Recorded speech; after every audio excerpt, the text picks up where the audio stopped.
뉴스 읽어드립니다. 오늘의 뉴스를 10분 만에 정리해드립니다.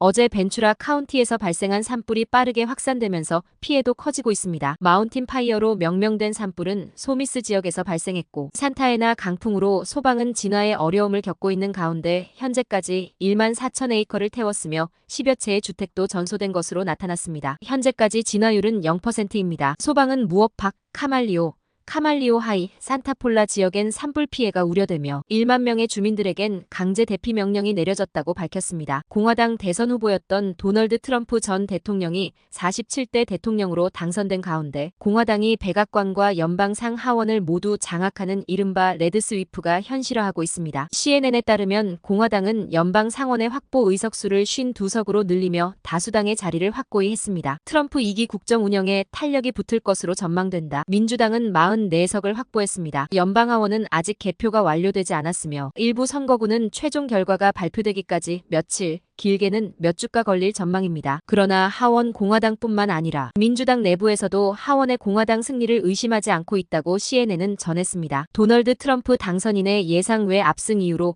히스패닉계 유권자들의 지지가 꼽히고 있습니다. 트럼프 후보가 불법 이민자 추방이라 외쳐도 미국에서 태어난 2세대, 3세대 히스패닉 유권자들은 부모 세대와 달리 거부감이 없었다는 분석입니다. 에디슨 리서치가 선거 당일 실시한 출구조사를 보면 트럼프는 직전 대선과 비교해 히스패닉계 지지율을 14%포인트 끌어올렸습니다. 2020년 선거 당시 32% 지지에 그쳤지만 이번엔 46%로 오른 수치를 기록했습니다. 미국 기업 연구소는 히스패닉 유권자들의 트럼프 지지는 1970년대 이후 공화당 후보 중 가장 높았다고 분석했습니다. 이민자들이 국경을 넘어와 저소득 일자리를 가져가자 히스패닉계의 불만이 쌓였고 이를 트럼프가 정확히 파고들었다는 분석입니다. 히스패닉계는 전통적으로 민주당 지지층이었지만 미국에서 태어나 미국 시민권이 있는 이 3세들은 스스로를 미국인이라 여기고 있다는 분석입니다. 낙태권이나 기후위기 등 가치 중심 이슈보다 먹고 사는 문제가 올해 대선에서 더 중요했다는 분석이 나왔습니다. 트럼프 전 대통령이 47대 대통령에 당선되면서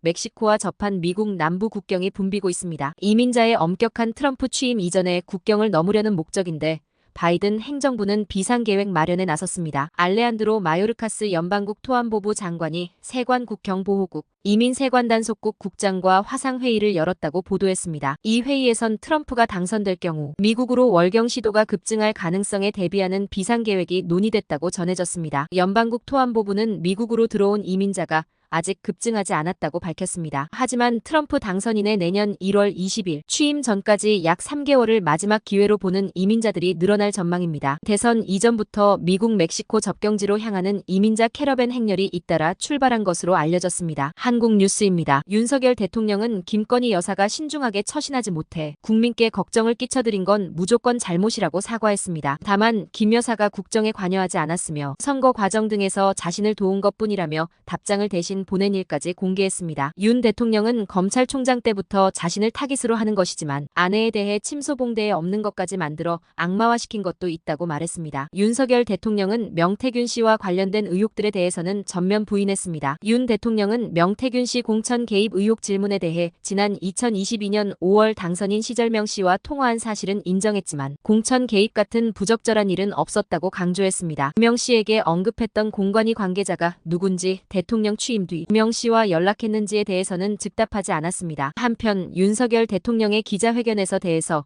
야당엔선 거짓과 변명으로 일관됐다며 비판이 쏟아졌습니다. 민주당은 거짓말과 변명으로 일관한 기자회견이자 국정 운영 능력이 없다는 게 확인된 자리였다고 비판의 목소리를 높였습니다. 이재명 대표는 국민 기대에 못 미친 기자회견이었다고 평가절하했습니다. 윤 대통령이 김건희 여사 특검법에 대해 정치 선동이라며 거부 방침을 밝힌 데 대해서는 법 앞에 모든 국민은 평등하다며 당연히 의문이 있으면 누구나 조사해야 한다고 밝혔습니다. 민주당은 또 윤 대통령의 회견 발언을 문제 삼으며 공천 개입을 자백했다고 공세를 폈습니다. 또 명태균 씨와의 통화에 대해 공천에 관한 대화를 한 기억이 없다고 한 윤 대통령 주장과 관련해 이 주장을 반박할 추가 녹음 파일 공개를 시사하면서 압박 수위를 높였습니다. 끝으로 날씨입니다. 남부 캘리포니아 일부 지역은 바람 강하게 불겠습니다. LA와 오렌지 카운티는 낮 최고 기온은 75도, 밤 최저 기온은 50도 예상됩니다. 밸리와 인랜드 엠파이어 지역 낮 최고 기온은 71도, 밤 최저기온은 51도 전망됩니다. 해안가 지역은 낮 최고기온 45도,